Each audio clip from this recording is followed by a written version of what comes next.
បាទនៅវីដេអូមួយខ្ញុំបានបង្ហោះវីដេអូតាក់ទងជាមួយនឹងរបៀបនៃការចាក់ចេញពីការជាប់គាំងក្នុងការអភិវឌ្ឍខ្លួនហើយក៏មានបងប្អូនគាត់ចូលខមមិនមកខ្ញុំឃើញបងប្អូនម្នាក់គាត់ថាគាត់ក៏បានជួបករណីនឹងដែរដោយគាត់បានចេញពីកន្លែងចាស់ទៅកន្លែងថ្មីហើយកន្លែងថ្មីហ្នឹងគឺអត់សូវមានការងារដែល challenge ទេប៉ុន្តែមូលហេតុដែលគាត់ចាក់ចេញគឺមិនមែនដោយសារតែសម្ពាធខ្លាំងទេគឺដោយសារតែ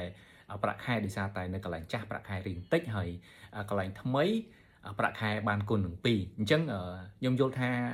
ករណីនេះគឺអាចជួបច្រើនសម្រាប់បងប្អូនដែលកំពុងតែធ្វើការនៅក្រុមហ៊ុនបាទអាចនឹងមានករណីអញ្ចឹងដែរបាទអញ្ចឹងនៅក្នុងហ្នឹងខ្ញុំចង់ចែករំលែកនៅបទពិសោធន៍ឬក៏មតិយោបល់ខ្លះៗពាក់ព័ន្ធនឹងខ្ញុំព្រោះហ្នឹងក៏ខ្ញុំធ្លាប់ជួបករណីហ្នឹងដែរបាទហើយអញ្ចឹងខ្ញុំចង់លើកអំពីអ្វីដែលខ្ញុំបានឆ្លងកាត់ហើយនឹងធ្វើដែរបាទតកតងជាមួយនឹងធម្មតាយើងជាបុគ្គលិកគេយើងរំពឹងទៅលើប្រាក់ខែបាទប្រាក់ខែកាន់តែច្រើនគឺកាន់តែល្អសម្រាប់យើងបាទអញ្ចឹងវាពិតជាត្រឹមត្រូវហើយខ្ញុំជឿថាបងអូនសម្រាប់ចិត្តនេះក៏វាមិនខុសដែរបាទអញ្ចឹងក្នុងករណីខ្ញុំវិញគឺប្រាក់ខែតិចដូចគ្នាពេលដែលខ្ញុំចូលទៅធ្វើការនៅក្នុងក្រុមហ៊ុនដែលខ្ញុំធ្លាប់ធ្វើការងារពីមុនហើយខ្ញុំធ្វើការងារទាំង challenge ផងទាំងសប្បាយផងបាទអញ្ចឹងមានន័យថាការងារនៅកន្លែងនេះគឺថ្មីរហូតបាទវាមានផលលំបាកច្រើនប៉ុន្តែក៏យើងសប្បាយដែរដោយសារតែយើងបានរីកចម្រើននៅក្នុងនឹងដូចគ្នាប៉ុន្តែបញ្ហាគឺនៅត្រង់ថាប្រាក់ខែរៀងតិចបាទដោយសារតែយើងចូលទៅរៀងចង់ថាថ្មីដែរចឹងប្រាក់ខែរៀងតិចមែនទែនបាទអញ្ចឹងនៅពេលដែលខ្ញុំធ្វើការងារនៅកន្លែងយូរវាធ្វើឲ្យខ្ញុំមានសម្ពាធមែនទែនព្រោះដោយសារតែប្រាក់ខែតិចវាពិបាកឲ្យយើងទ្រទ្រង់ជាមួយនឹងការចំណាយនឹងជីវភាពរបស់យើងបច្ចុប្បន្នព្រោះខ្ញុំមកពីខេត្តអញ្ចឹងត្រូវការប្រាក់ដើម្បីទ្រទ្រង់នៅជីវភាពនៅភ្នំពេញបាទហើយយើងធ្វើការផងយើងត្រូវចំណាយផងអញ្ចឹងវាប្រាក់ខែតិចគឺផលលំបាកសម្រាប់យើងមែនទែនបាទអញ្ចឹងសម្រាប់ខ្ញុំគឺការធ្វើការវ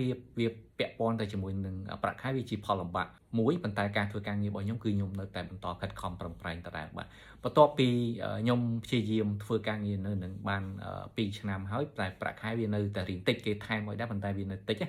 អញ្ចឹងខ្ញុំក៏សាកវាស់វែងការងារខ្ញុំមើលថាតើលទ្ធភាពការងាររបស់ខ្ញុំហើយនឹ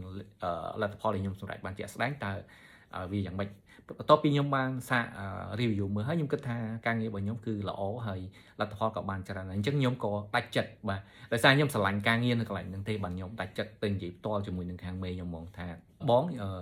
ខ្ញុំមានរឿងមួយចង់ពិភាក្សាមួយបងដោយសារតែបច្ចុប្បន្នការចំណាយរបស់ខ្ញុំដែលធ្វើការនៅកន្លែងបងនេះគឺវាពិបាកក្នុងការទ្រទ្រង់គ្នាដោយសារតែប្រាក់ខែនិងចំណាយរបស់ខ្ញុំគឺវាអត់ balance គ្នាវាធ្វើឲ្យខ្ញុំធ្វើការនៅនេះវាមានផលលំបាកខាងផ្លូវចិត្តមែនទែនតាក់ទងជាមួយនឹងប្រាក់ខែនិងការចំណាយផ្ទាល់ខ្លួនអញ្ចឹងខ្ញុំស្នើសុំឲ្យគាត់ជួយ review ប្រាក់ខែខ្ញុំមួយសារទៀតហើយខ្ញុំក៏បានដាក់ rank ឲ្យគាត់ថាខ្ញុំចង់បានចន្លោះណាព្រោះខ្ញុំបាន check ឲ្យដែរថាតើ position ដែលខ្ញុំកំពុងធ្វើហើយនឹងសមត្ថភាពដែលខ្ញុំធ្វើហ្នឹងវាគួរតែអាចបានប្រាក់ខែប៉ុណ្ណាអញ្ចឹងណាយើងត្រូវមើលកន្លែងហ្នឹងដែរហើយខ្ញុំក៏បានប្រាប់គាត់ទៅបាទអញ្ចឹងបន្ទាប់ពីខ្ញុំប្រាប់គាត់ចំណុចហ្នឹងហើយខ្ញុំក៏បាននិយាយមកចំណុចទៀតខ្ញុំមកនិយាយជាមួយគាត់នេះគឺមិនមែនដោយសារតែខ្ញុំចង់ឡើងទៅប្រាក់ខែមួយមុខទេខ្ញុំមកនិយាយនេះគឺដោយសារតែខ្ញុំស្រឡាញ់ការងារនៅកន្លែងហ្នឹងដោយសារតែខ្ញុំចង់ធ្វើការងារនឹងបន្តប៉ុន្តែដើម្បីខ្ញុំអាចធ្វើការងារនឹងឲ្យកាន់តែល្អជាងនឹងបន្ថែមទៀតព្រោះដើម្បីអាចវាទ្រទ្រង់ចំណាយខ្ញុំបានទៅគឺខ្ញុំនឹងងាយស្រួលក្នុងការធ្វើការកុំឲ្យវាលំបាកពេកអញ្ចឹងណាអញ្ចឹងខ្ញុំក៏បានប្រាប់មូលហេតុទៅគាត់តាមត្រង់បាទបន្ទាប់ពីខ្ញុំប្រាប់គាត់ហើយគាត់ថាអូខេចាំមើលគាត់ទៅcheck review ឡើងវិញថាតើអ្វីដែលខ្ញុំស្នើសុំហ្នឹងវាអាចទទួលយកបានអត់ហើយគាត់អាចផ្ដល់ឲ្យយើងបានអត់បាទអញ្ចឹងបន្ទាប់ពីខ្ញុំប្រាប់គាត់ហើយបាទក្នុងរយៈពេល1ថ្ងៃបាទស្អែកឡើងគឺគាត់ហៅខ្ញុំទៅជួបហើយគាត់ក៏បាននិយាយប្រាប់ខ្ញុំថាគាត់បានយល់ពីខ្ញុំបាទហើយគាត់យល់ព្រមក្នុងការផ្ដល់នៅសំណើដែលខ្ញុំស្នើសុំគាត់គិតថាវាក៏ស័ក្តិសមដែរបាទដោយសារតែលទ្ធផលការងារដែលខ្ញុំខំធ្វើមកគឺវាបានលទ្ធផលមែនគាត់ក៏មើលឃើញដែរបាទហើយគាត់ក៏ appreciate មានថាគាត់ក៏សូមសរសើរនឹងអរគុណមកកាន់ខ្ញុំដែរដែលហ៊ានទៅនិយាយមួយគាត់ត្រង់ព្រោះបើសិនជាខ្ញុំអត់និយាយទេខ្ញុំអាចនឹងដាក់ពាក្យលាឈប់ដើម្បីឬក៏ខ្ញុំអាចដាក់ការងារធ្វើក្រៅហើយចាំស្នើសុំគាត់ឈប់តាមក្រោយអញ្ចឹងណាអញ្ចឹងគាត់ក៏អរគុណខ្ញុំដែរដែលអាចនិយាយស្មោះត្រង់ទៅជាមួយគាត់អញ្ចឹងត្រង់ចំណុចនេះអានេះគឺជាបទពិសោធន៍ដែលខ្ញុំឆ្លងកាត់ផ្ទាល់បាទខ្ញុំចង់ឲ្យបងប្អូនអាចគិតមើលថាតើបើសិនជាយើងស្រឡាញ់ការងារនឹងមែនអញ្ចឹងយើងអាចនឹងហ៊ានទៅនិយាយផ្ទាល់តែអត់អញ្ចឹងណាបាទអញ្ចឹងវាអាចថាបើនិយាយផ្ទាល់បើសិនជាមេគាត់អត់ពេញចិត្តនៅអ្វីដែលយើងស្នើសុំអានឹងចាំយើងឈប់តាមក្រោយក៏អត់អីដែរអានឹងបើសិនជាយើងស្រឡាញ់ការងារដែលយើងកំពុងធ្វើតែបើសិនជាមេពេញចិត្តហើយខ្ញុំគិតថា dương nâng hơi ta thưa càng như nâng ban lo và thành thiệt chẳng này bạn hay thong cho nên những đây nhầm trong lợi dụng này cho nó xem tiếp đại vị trí côn sầm bạt mùi đá bớt chỉ dương ai bắt to thưa càng như nơi cái lại những bạn miền biển mũi cái tha sờ lạnh cái này không kiri có bạn score mà nó ló không kiri là bạn chấn nơi pe đại dương không thưa càng như nâng tăng bị cầm hôn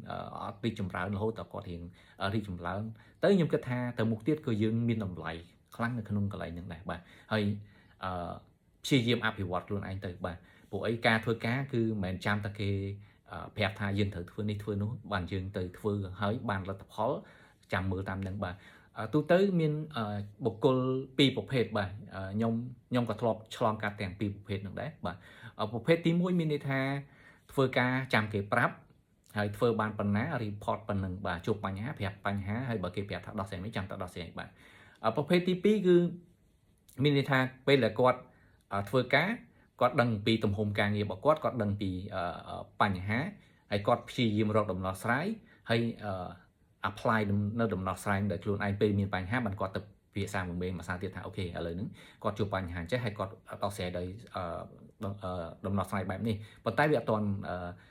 trong cổ đại thì ta hàng mê miền tây bọn lại và thái nó bây giờ dùng một cái phải ăn bọt thành tiền trứng này chắc là nó cứ chỉ một phết miền tây có phi diêm mơ là ở bánh hái hồ đầm nó sai được luôn ấy bây giờ đó sai ở chất mình có từ số mề bạn hơi một cô mũi tiệt bạn được không một phết tp được đấy miền tây chôn các con miền đầm nó sai trơn chấm rồi bạn vô tại ở mấy đầm bầy bịa sang một cái tiệt nó hơi tà lò và thành tiệt bạn bản chất cùng phi diêm ao kê phép dương khổ bền miền tây dương thử tay xoay vô bị càng như bọc luôn anh xoay vô bị cái này nào để chụp bánh ha bởi để chỉ đầm nó sái hay chạm giò nó từ bị phía xa cái này chỉ mùi mê chân vi chẳng lành bền chuyện bạn hai bờ sân chỉ nè này ai thưa này trong lại những bán nụ nè ngọc này đừng đi trong trái này ai làm position ở ban đường tiền anh ấy chia bọt là sao bởi nhầm toàn này bạn chắc bờ sân chi sai riêng là vậy để nhầm lực lan hình đại bóng ôn vô tha vì miền tháp giáo bà sồn xa ăn vọt vía nó bớt chỉ bom ôn chua bánh hàn nắng hai bớt chỉ kết ha miền ăn tần đấy sông chui chạy lấy tất cả đẹp xem thiệt đại bạn ở cuốn